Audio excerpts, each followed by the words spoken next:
I was competing at Evo, at Evo, the very first Evo for Street Fighter 6, and man, I was lousy. But it was there for the experience. I was there to spectate, not really much to win it. But I was there with a couple of my friends. We made a group out of it. Had a good time there. But I remember my friend was like looking at other Kimberly players, and you're like, wait a second, Kimberly has an air grab. Why don't you use that? And I was like, I'm working on it, man. I'm still struggling, you know, to get these inputs. I didn't really have much to say to that. And then nowadays, that's just like a common occurrence, right? Like I've been practicing, Kimberly's teleport tech a lot, and I've gotten to a point where I kind of understood it, but honestly, I can see myself accidentally doing it a couple of times in matches, but I feel like the muscle memory is still not there. I feel like every night I kind of practice for like half an hour to an hour, just like constantly repeating it. And, I don't know if it's just me, man.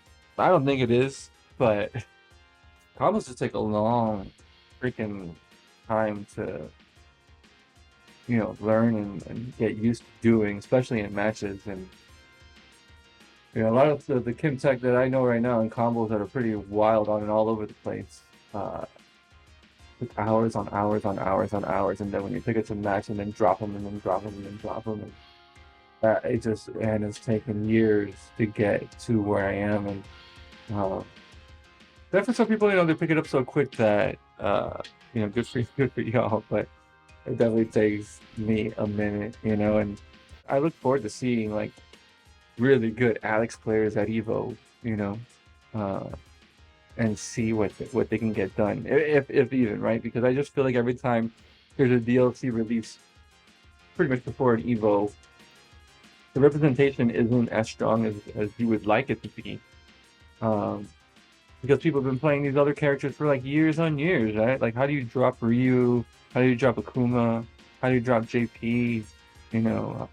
All these characters that you've invested thousands and thousands of hours in, to drop for one of the most important tournaments ever, to use a DLC character that you'll be lucky to use for like 3 months before an Evo event even comes to be able to use them. But when you do see it, it's pretty impressive, right? For those that do take that plunge and say, I am going to commit. I am going to change over. And this will be my new main. Man, that takes a lot of strength.